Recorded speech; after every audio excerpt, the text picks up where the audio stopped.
Hello बच्चों, so let's see this question. So the question says evaluate the following limits. यहाँ पर हमको limits को सॉल्व करना है, लिमिट्स को इवैल्यूएट करना है। दिया हुआ है लिमिट x टेंड्स टू 0 और ये लिमिट यहाँ पर अप्लाइड है a to the power x minus a to the power minus x upon x के ऊपर। तो हमें यहाँ पर इसे सॉल्व करना है।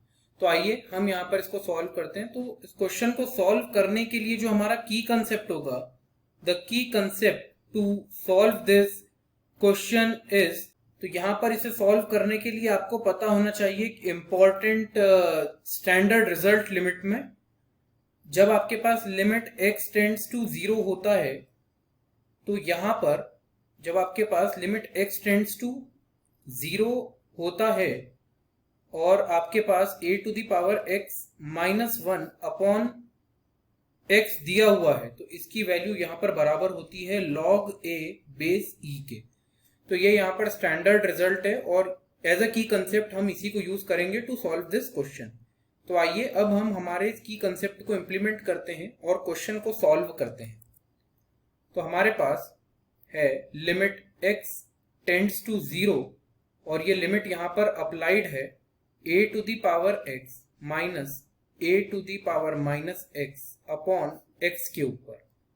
तो सॉल्व करने के लिए मैं यहां पर क्या करूंगा, मैं न्यूमरेटर में +1 और -1 कर देता हूं। तो लिमिट x टेंड्स टू 0, मैंने क्या करा, न्यूमरेटर में जैसे मेरे पास a to the power x minus of a to the power minus x है, तो मैं यहाँ पर +1 और -1 एडिशनली कर देता हूं अपॉन x है मेरे पास डिनोमिनेटर में। अब अगर आप यहाँ पर ध्यान से देखें तो a to the power x और -1 इनको मैं साथ में लिख लेता हूं और डिनोमिनेटर को स्प्लिट कर लेता हूं। तो ये हो जाएगा a to the power x -1 upon x, ये एक टर्म हो जाएगी मेरे पास। और दूसरी ओर मैं a to the power minus x और +1 इसको मैं साथ में लिख लेता हूं। तो जब मैं माइनस साइन कॉमन निकालूंगा तो ये आ जाएगा minus of a to the power minus x -1 upon x।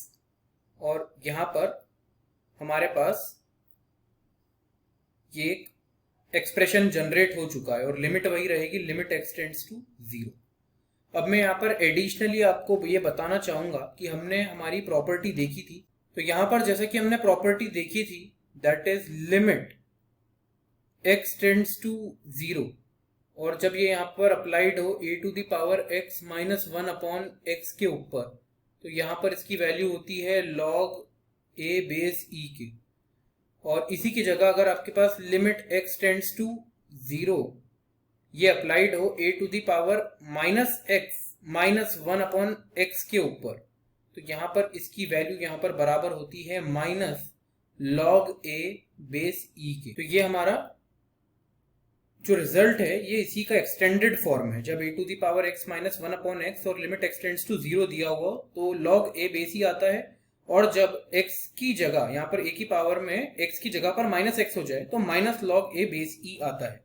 ये उसी एक्सप्रेशन का एक्सटेंडेड फॉर्म है, उसी रिजल्ट का एक्सटेंडेड फॉर्म है। तो इसको अब हम अप्लाई करते हैं। तो हमारे पास क्या आ जाएगा, देखिए ध्यान से, आपके पास लिमिट x टेंड्स टू 0 है। अब a to the power x minus 1 upon x, जब आपकी लिमिट x टेंड्स टू 0 हो तो आपके पास क्या आ जाएगा यहाँ पे, तो ये आ जाएगा log a बेस e, फिर माइनस का साइन है ब्रैकेट में। अब a to the power minus x minus 1 upon x है और लिमिट x टेंड्स टू 0 है, तो यहां पर कितना आ जाएगा, तो ये आ जाएगा minus log a base e। अब माइनस माइनस प्लस होता है तो ये हो जाएगा 2 times log a base e, और यही हमारा करेक्ट आंसर है। So it is the correct answer of this question and that is all about solution of this question. So I hope you understood the solution well. Wish you best of luck, and with this, thank you.